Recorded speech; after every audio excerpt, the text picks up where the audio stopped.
What if PR wasn't just about press, but it was about powering your entire marketing engine? Well, Amy Rosenberg is here to help us with that, especially with her new book called A Practical Guide to Public Relations for Businesses, Nonprofits, and PR Leaders, including SEO, AI, content marketing, social media, and thought leadership. It bridges old school PR with modern marketing, and she's here and she's back on the Marketer of the Day podcast with Robert Plank. I'm your host. We're brought to you by dfypodcast.com, where we remove the tech barriers so you can focus on real conversations.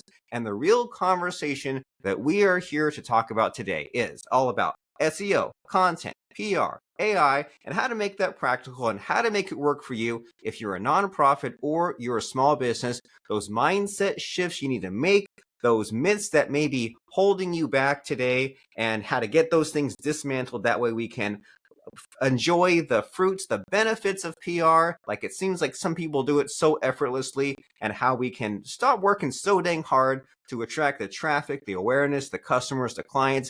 Amy's here to help us out. Amy, great seeing you again. Yeah, thanks for having me. It's always fun to see you. Yeah, we always have fun, don't we? We have the witty banter, and we never know where it's going to go in the conversation. We laugh, we cry, we help some people out. And so what did I leave out of that introduction there? What are you all about? What's your current focus and passion? Oh, thank you. Yeah, I mean, I don't know that you left anything out. I do have a PR firm, but basically the book journey, writing the books, was really about empowerment to empower people. So the first book I wrote, A Modern Guide to PR, that was for PR professionals to teach them how to do the trade, because I noticed a lot of PR people or just freelancers that we hired were just kind of doing their own thing and hadn't been trained. And my whole point, and this is what the next book is about, this is a practical guide to public relations, is that this doesn't have to be so hard. And I feel like, well, I mean, it is hard. Let's just get real. I mean, I don't want to say that PR is the solution to marketing and the solution to all your problems. But I feel like when we think things are too hard or we overcomplicate things, we just don't do them. And so the first book, I just really wanted to simplify for small businesses, nonprofits, and then I wanted to simplify it, right? But then as I was simplifying it, I kind of realized, well, this like isn't that simple. This discipline, unfortunately. I tried my best. So that's why I stuck PR leaders in the title, because I have a few new things in there that they might want to know about, especially AI, and we can talk about that. And then SEO. I mean, that's always been kind of what we've done, is paired SEO with PR. And so with this book, there's a little bit more information about that. Okay, well, I'm excited to jump in and talk about it, how it's maybe doesn't have to be so hard, but then you go and you say, well, maybe there are some intricacies to it, but it could be perhaps more straightforward than people are making it, especially as far as just making it a crazy, complicated spider web of a plan to get attention on that company or on their book.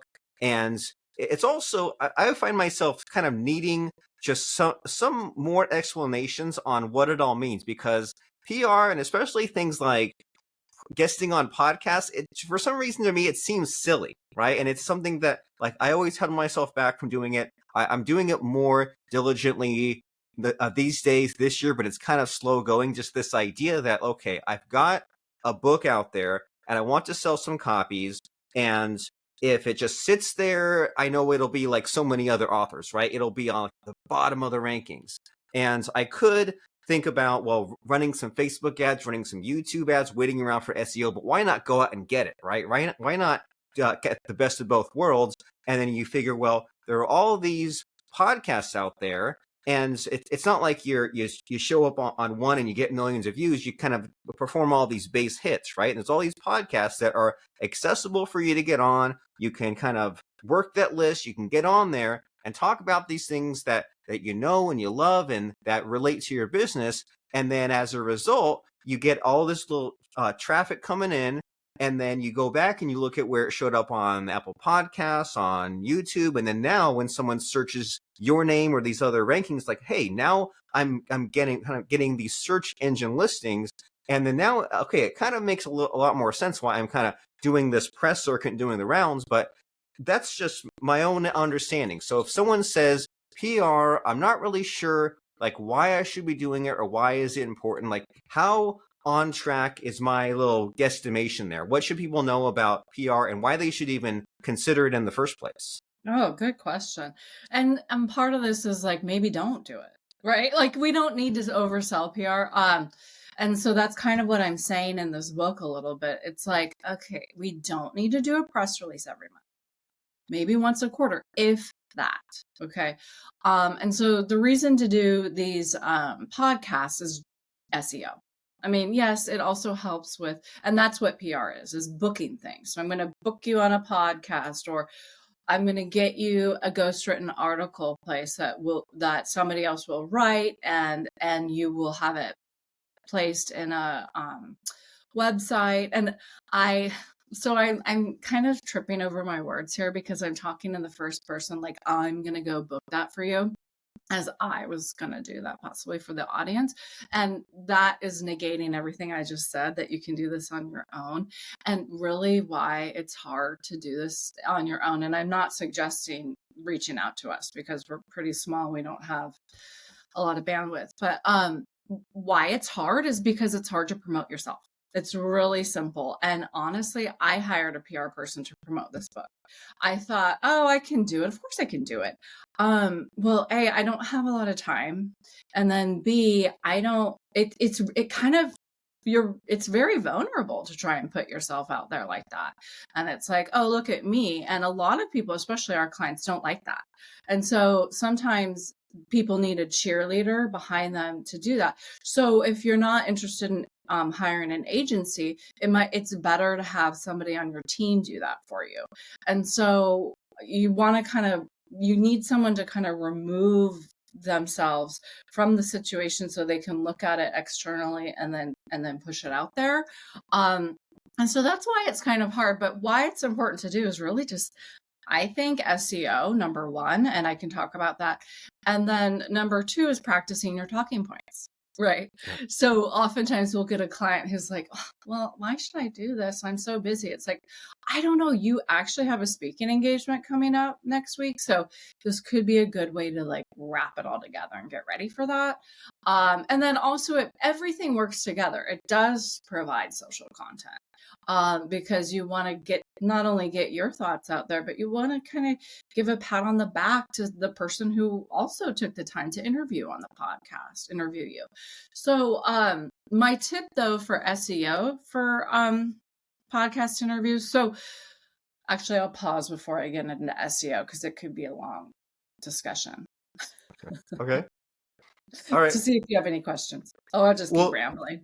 well, you're giving me a flashback to when we spoke last. Like you mentioned, like the EEAT concept, right? That with SEO, like there's searching keywords and there's ranking for that, but there's also like the company that you keep, right? And so there's this like relationship aspect of you get on these podcasts and you get within the circles of these other people that are already authoritative. And so if someone says, well, can't I just fire up my phone and record some YouTube videos and target some keywords? And I'm getting this flashback of like, yes, you could do that, but there's also you need to go out there and have the outreach to the people. And so I just wanted to kind of have a little bit of a flashback. That way we don't necessarily retread on that sort of stuff because like SEO and AI and the internet, it changes so much, right? And so if someone out there says, okay, a lot of what you said makes sense. I need more attention on me and my company, and I need a cheerleader to make it happen. And then the benefit is SEO. If someone maybe is not an expert in SEO, or maybe they've only heard about SEO here and there, and they say, all right, Amy,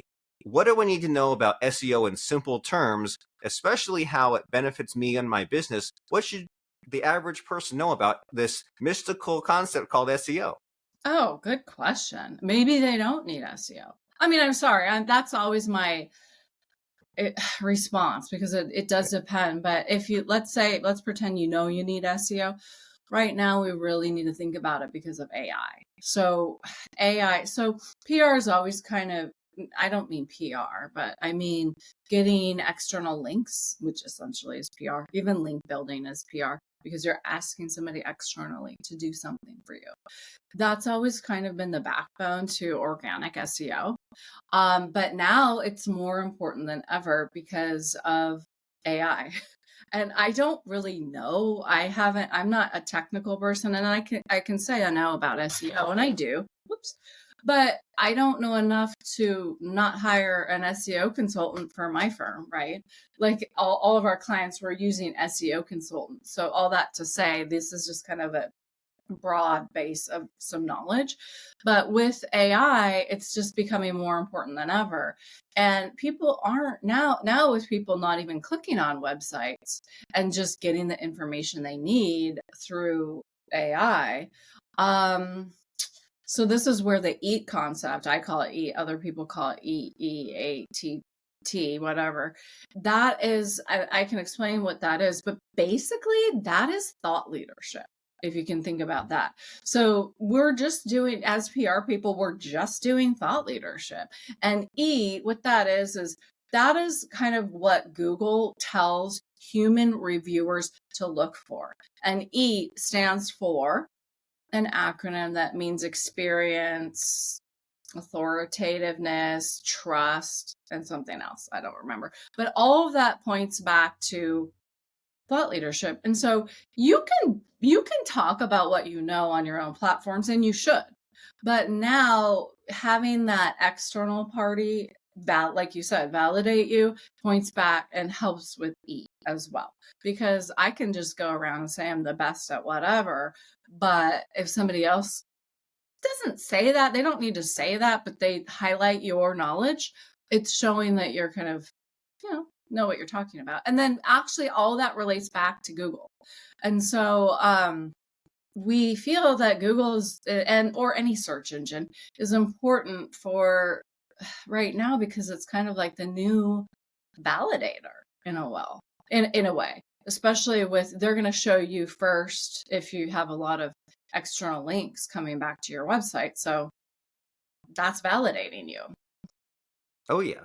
And so you mentioned AI, and I think you pointed out something that's really helpful to the audience and to me, is that people wonder, okay, like, what is AI and what's it useful for? And it just changes so much. And you look at like the young kids these days, right? The Gen Zs, the Gen Alphas, if they see a math problem, if they see, what is 7 plus 10, us old school people, we would go to that calculator, we'd go to our phone, we'd open up the calendar app, we'd type it in. And the kids these days, they're asking Gemini, they're asking ChatGPT, right? They're just going right to that source. And so you figure AI is kind of putting Google out of business, or it's working on it, where you ask a question and you don't even have to go to a Google search result, but then Google is also putting themselves out of business, right? Because it used to be you do that search and you go and you find a link, but then they're putting the AI results right there on top. So that way you don't even have to click. So all the more reason to do the PR,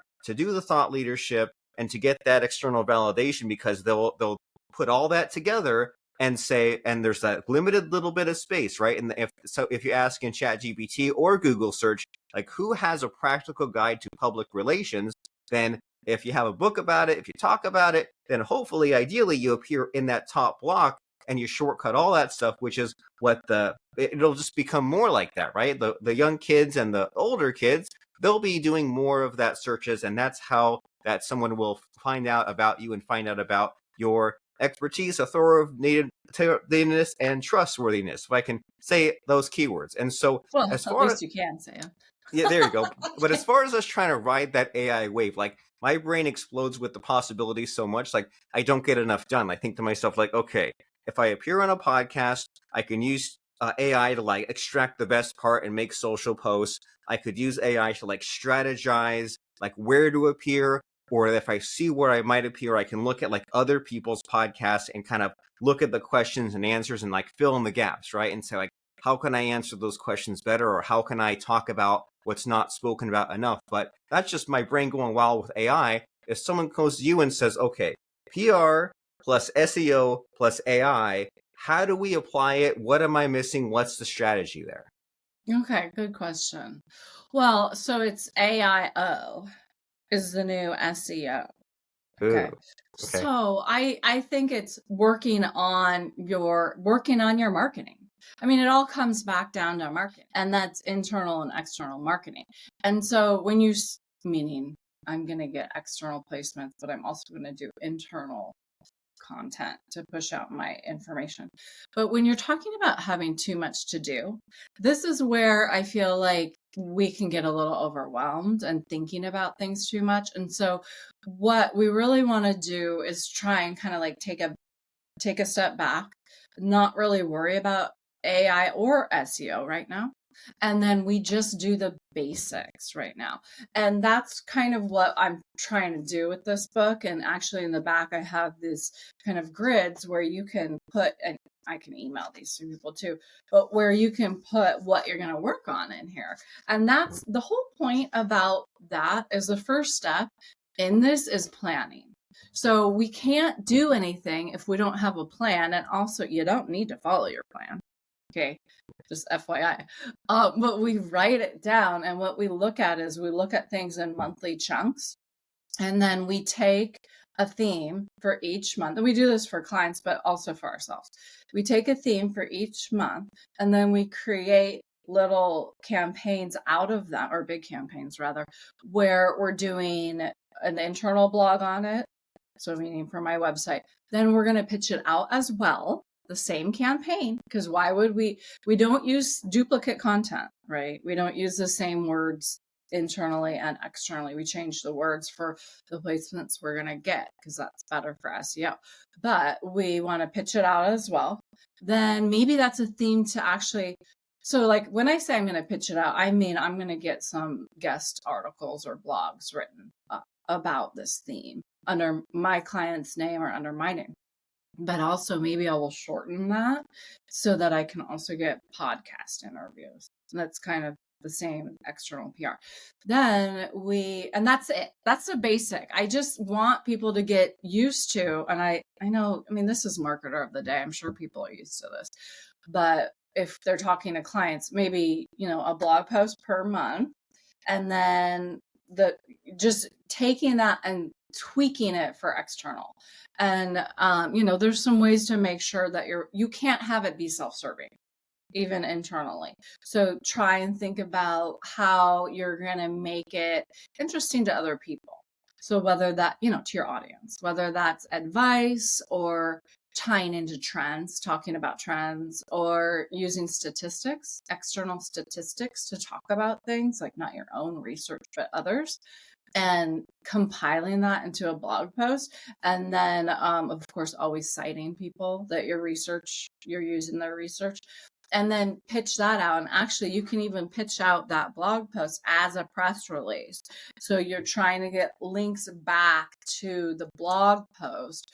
So it all works together because, well, you got a blog post out of it, at least. Then maybe you've got some social posts out of it to promote your blog post. Then, of course, ideally, you would get some hits if you can create your media list.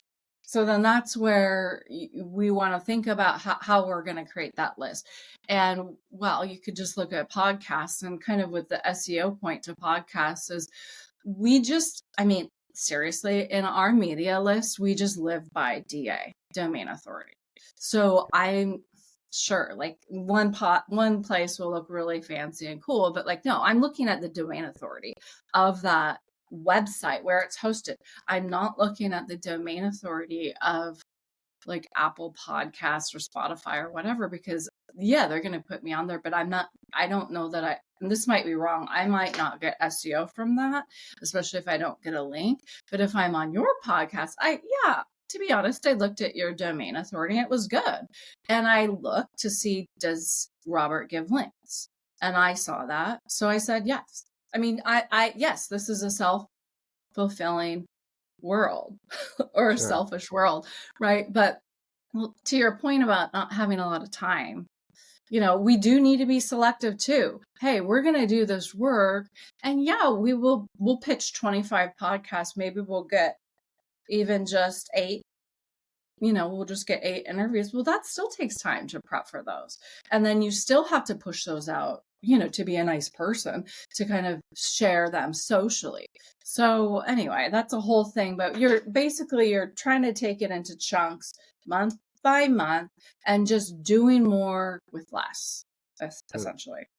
I like it, and it boils it down a lot more simply than a lot of people make it, right? By saying like, here's my monthly chunks, and that way it seems like there's a lot built into that, right? Because it ensures that you rethink through your messaging, which like you and I see people like they'll decide 5 years ago what their niche is, what their messaging is, and they're still talking about that old stuff. They're not incorporating the cutting edge like AI like you are, and it's really dated. So it forces you to like update things and to focus on the timeliness, the news, and then by having that kind of one monthly blog post be the center of it all, of like the social media and the podcast pitches and the press releases, it makes it so it all like connects, right? Because something else that I've come across is people saying like, oh, didn't know you did that, right? I didn't know you talked about this, or you talk about these 4 different topics and I didn't know how it all interconnected. And I'm like, oh, I need to get more dialed in with the PR. And so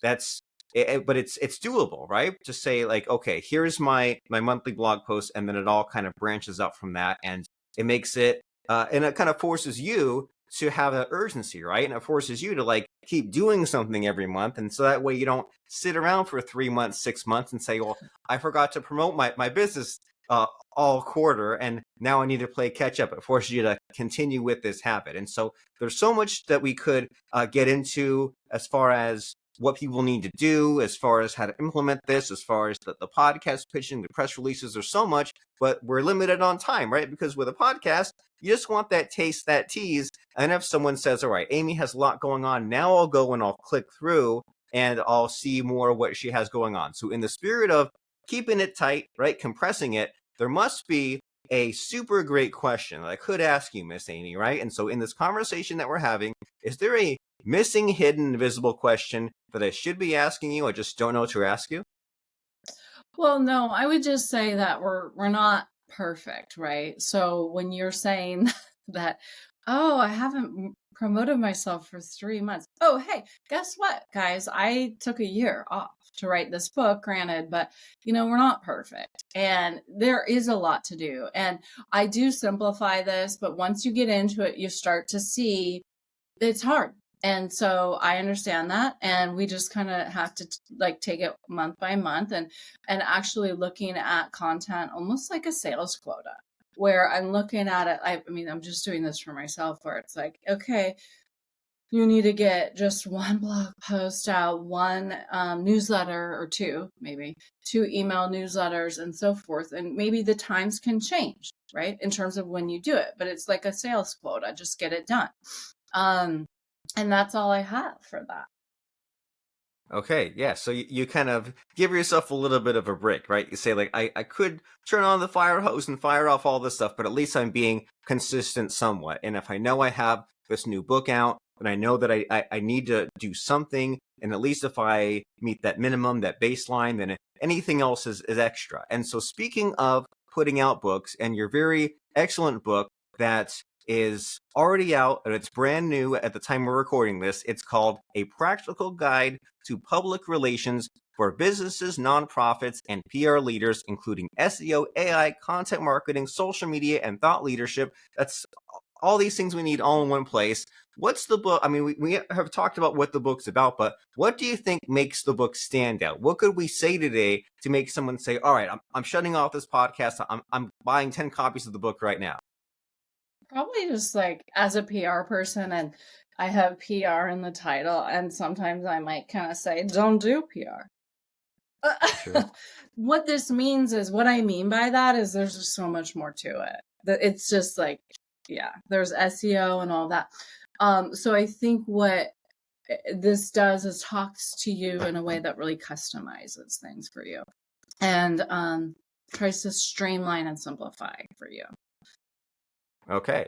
So if one of those people that you're tired of the vagueness that most PR playbooks are written for $1 billion brands with massive teams and corporate budgets, and you say, I feel left out and I need something that's more doable, practical, scalable, easier to execute, then this book by Amy Rosenberg, it delivers by ingraining SEO, content marketing, and thought leadership into the very fiber of PR. We're talking about earned media coverage, search engine optimization on blog posts, AI powered marketing teams, and content marketing, crisis communications, and thought leadership. That book is called A Practical Guide to Public Relations for Businesses, Nonprofits, and PR Leaders. And there also is this very excellent PR firm, isn't there? There's veracityagency.com. So how does somebody know which category they fall into? How do they know if we already said that they're great if they need the book because the usual PR leaves them out. But if someone says, all right, Veracity Agency, I'm intimidated even looking at the website. How do I know if I should contact them for my PR needs? Oh, you can always just contact us and find out. And we're just honestly very honest, obviously, when we're saying you don't need PR. And it could just be that we match you up with somebody else where it is a fit. And, I do like to say I'm a Yenta, which is a matchmaker also in PR. I did set up my father-in-law with his wife, so there's that. But I really want to keep my PR friends and connections really close so that because everybody does something different. So definitely connect with me and I'll let you know. And, but just to really simplify the answers, we work with more mid-sized companies that do a lot of things in the community, either their local community or the communities that they serve, which would be their industries, so their trade industry or vertical industries is where we're really shining right now. Well, great. So if that sounds like you, if you're a mid-sized business and you do amazing things in the community and you're just frustrated with getting the word out and you say, I need something that connects the content and the social and the SEO and the PR, then veracityagency.com is someone that you should be speaking to. You go to that website, you click the contact button, and then you start that conversation. You talk about your needs, you schedule a meeting, you say, hey, here's what I need. Can you help? And then as far as this very excellent, amazing PR expert we've been speaking to, it's Amy Rosenberg, Rosenberg. You can find her at linkedin.com/in/Amy Rosenberg. So if you're more of a social media LinkedIn person, you can go there and you can click on that message button, that connect button, and start the conversation on there. And she has a monthly newsletter on LinkedIn called Modern Mothership. You can just click on that, click subscribe. And sometimes I like to do that. I just like to go and see what's the newsletter they put out. What are those regular LinkedIn posts? What are they all about? So that's linkedin.com/in/Amy Rosenberg. That's veracityagency.com. But the real reason we're here, the real backlink opportunity we're looking for is to get you to get that book called A Practical Guide to Public Relations for Businesses, Nonprofits, and PR Leaders, including SEO, AI, content marketing, social media, and thought leadership. So does that sound logical as far as a next step call to action? Amy, is there any other place someone should go? Yeah, I mean, just to point out that you can buy the book wherever you want to buy books. So there's a digital version and a print version, and you could buy it directly from me if you felt like it, if you felt like supporting an indie author. And that link is on the website, or if you just want to order from Amazon, you can just go straight there. Okay, and so that website that you mentioned, that's at veracityagency.com where they can get the book directly? Yep. Well, super fantastic. And so this whole thing of PR, like Amy says sometimes, well, maybe you don't need it, but it is something to pay attention to and see if it works for you and see if it can integrate with what you have going on as far as the thought leadership, the personal branding, the raising your profile of your company. So check out veracityagency.com and A Practical Guide to Public Relations for Businesses, Nonprofits, and PR Leaders. Well, before I let you go there, Miss Amy, it's time for the scary part of the show. It's time to put you on the spot and ask about a fun or interesting quote or lesson that has served you in life or in business. So what do you have for us as far as a fun quote or lesson? Well, what I said before to the PR group when I was featured on, I was a PR Woman of the Year or something like that. I said that you already are where you need to be. And so if we think about things like that way, instead of always thinking about the future and just kind of focus into the now, And realizing that what we're doing today will help us in the future is kind of empowering, especially for our younger professionals. Yes. I love it. Great message. Focus on the now. Do what you can today. You already are where you need to be to get yourself to where you want to go. And let's think about that as we check out Amy Rosenberg's wonderful book, A Practical Guide to Public Relations. I'm not going to read the whole title every time because it's, even though it That's is fine. fun to it is fun to say the whole thing, but it's A Practical Guide to Public Relations and then a bunch of other stuff by Yeah. Amy Rosenberg. And the website is veracityagency.com. And we'll put those links in the show notes because that's why we're here, right? We want that domain authority and those backlinks to go right over there. That way, if someone is looking for these PR solutions, they have a path. But because we're basically serving the AI these days, then when someone does a search in the chat GBT or the AI or those Google search results, then this being on this podcast for Amy will also give her a boost in and those that relevancy as well. And you should consider that as well for your ongoing PR efforts. VeracityAgency.com and A Practical Guide to Public Relations. Miss Amy Rosenberg, as usual, just like last time, it's been a blast speaking with you. So thanks for coming. Yeah. Thanks for having me. Always fun.